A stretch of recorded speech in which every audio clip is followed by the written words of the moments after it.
জমা করা হয়, হযরত দাউদ নবীর সমান হবে না। দাউদ নবী সহ तमाम পৃথিবীর মানুষের কান্নার পানি যদি এক জায়গায় জমা করা হয়, হযরত নূহ আলাইহিস সালাতু ওয়াস সালামের সমান হবে না। নূহ আলাইহিস সালাম সহ तमाम পৃথিবীর মানুষের কান্নার পানি যদি এক জায়গায় জমা করা হয়, হযরত আদম আলাইহিস সালামের সমান হবে না। আদম আলাইহিস সালাম সহ तमाम পৃথিবীর মানুষের কান্নার পানি যদি এক জায়গায় জমা করা হয়, বিশ্ব নবীর তায়েফের একদিনের কান্নার সমান হবে না। আল্লাহ রাব্বুল আলামিন তখন মুসলমানদেরকে সান্ত্বনা দেওয়ার যে শুধু এই নির্যাতন আজকে তোমাদের উপরই নয়, অতীতেও যারা ঈমান এনেছে তাদের উপরে নির্যাতনের স্টিম রোলার চালায় দাও।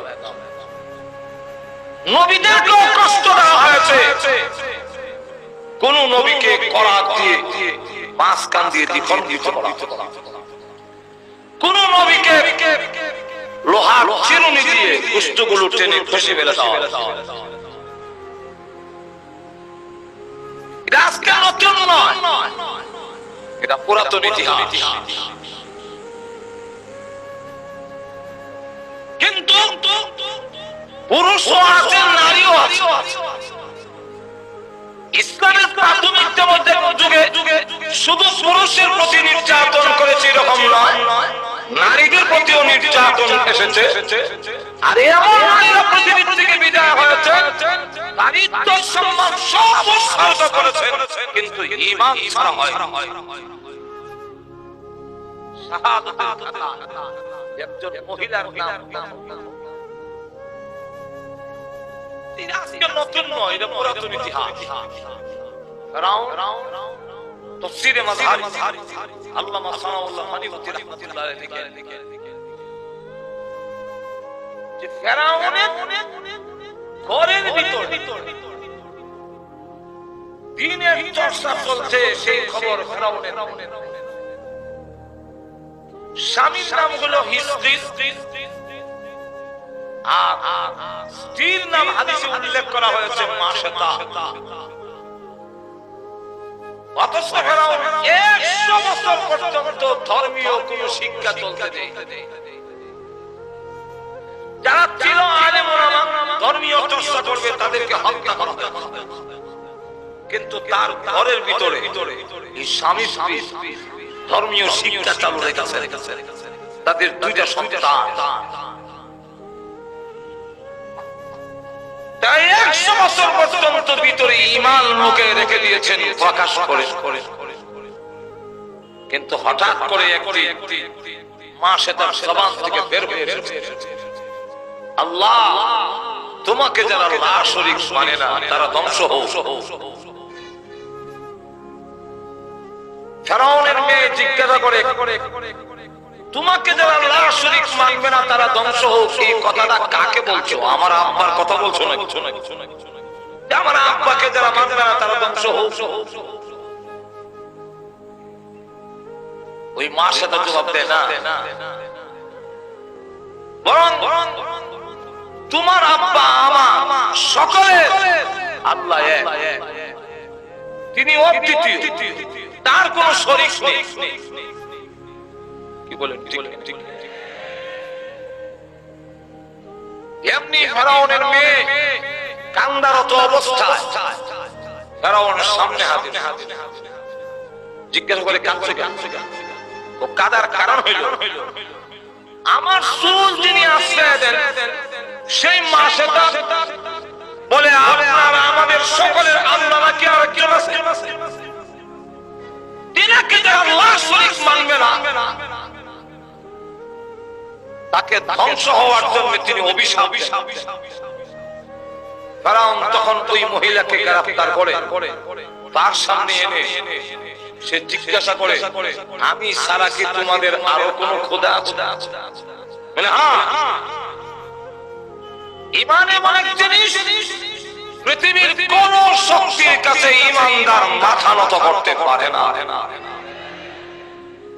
তখন সে সুস্পষ্ট করে বলে দিল, আমাদের সকলের আল্লাহ হলেন আসমান আর জমিন, তিনি সৃষ্টি করেছেন তিন।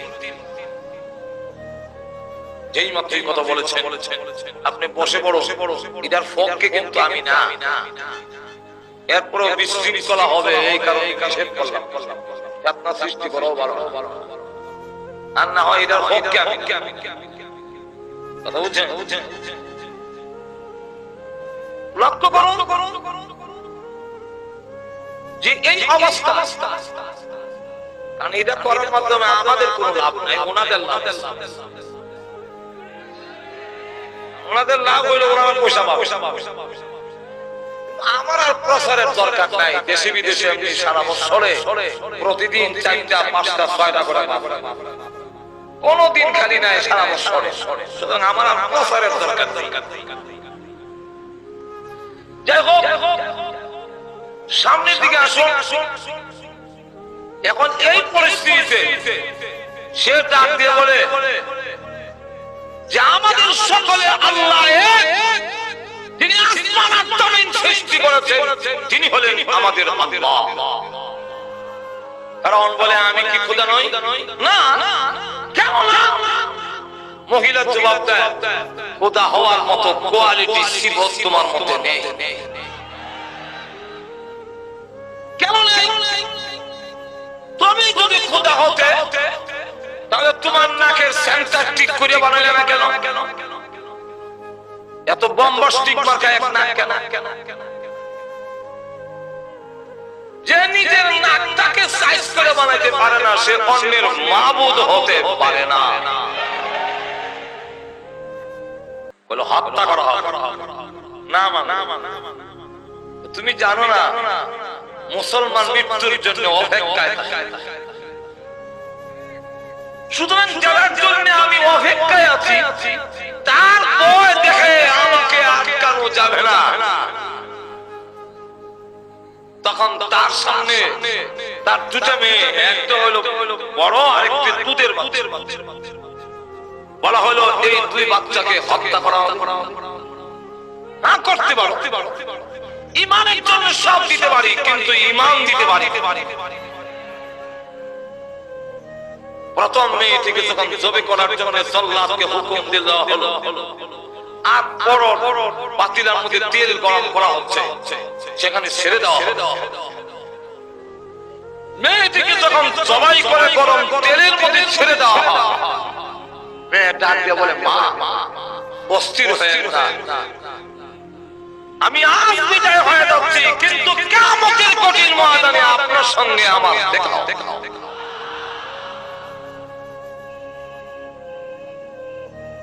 তখন মহিলাকে বলল, দুধের বাচ্চাটাকে জবাই করা হবে, এখনো সময়।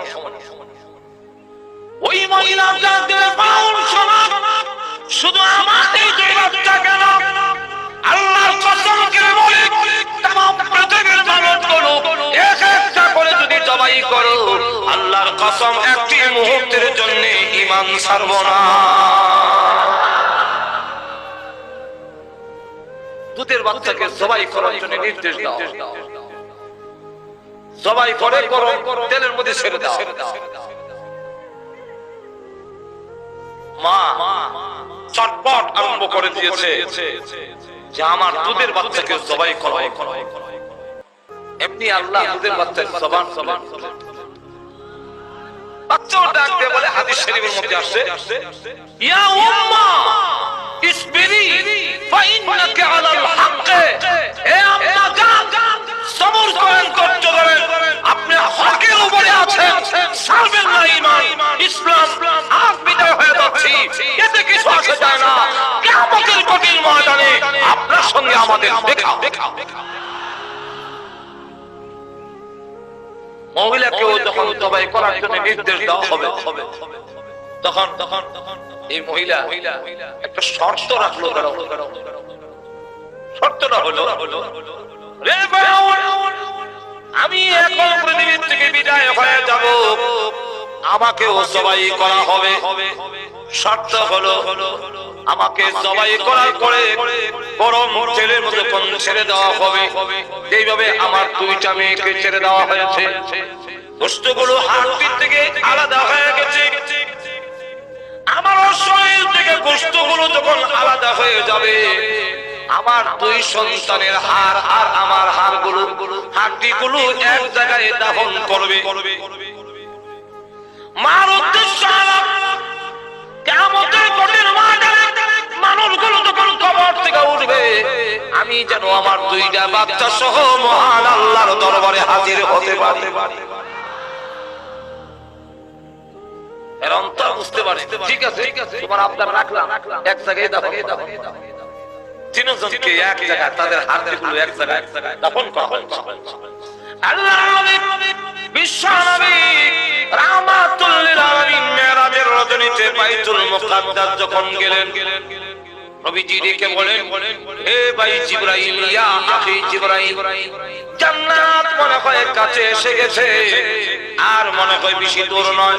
কেন গো নবীজি? আল্লাহর রাসূল বলেন, ও জিবরাইল, আমার নাকের মধ্যে জান্নাতের সুঘ্রাণ লাগতেছে।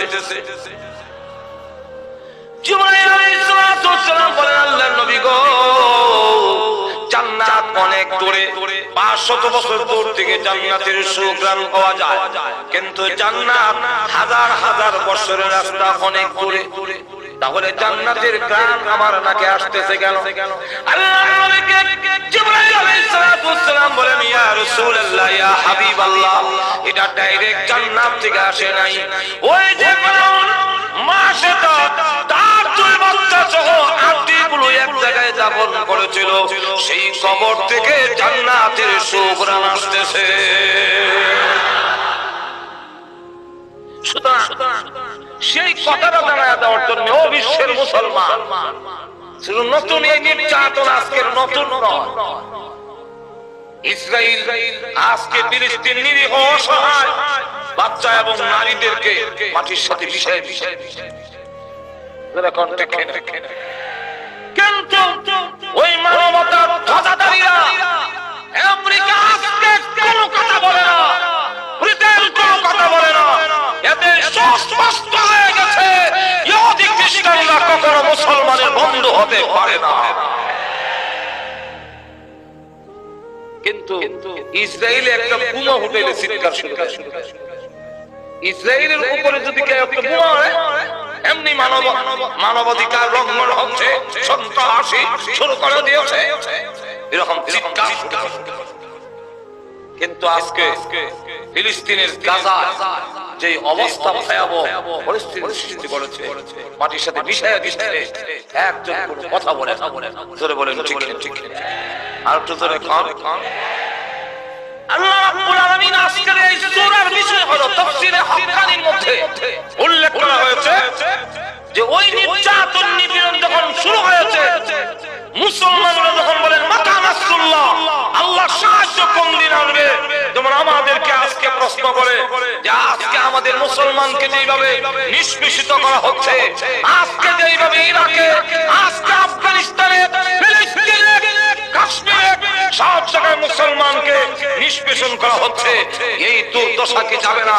এই অবস্থা কি আমাদের পরিবর্তন হবে না? অবশ্যই একদিন পরিবর্তন হবে। সেই দিন বেশি দূরে নয়, ইমাম মেহেদী যখন আসবে, তখন তাম পৃথিবী ইসলামের পতাকা উত্তীর্ণ হবে, সারা বিশ্বে একটা ইহুদি খ্রিস্টান থাকবে না। তখন পাথরও রেখে বলবে, পাথরও রেখে বলবে, গাছ রেখে বলবে, হে আল্লাহর নবী ঈসা, আমার আড়ালে একটা ইহুদি লুকাইছে, ওরে মারে। আর বুঝবে কন্যা। আর এখন যে মার খাচ্ছে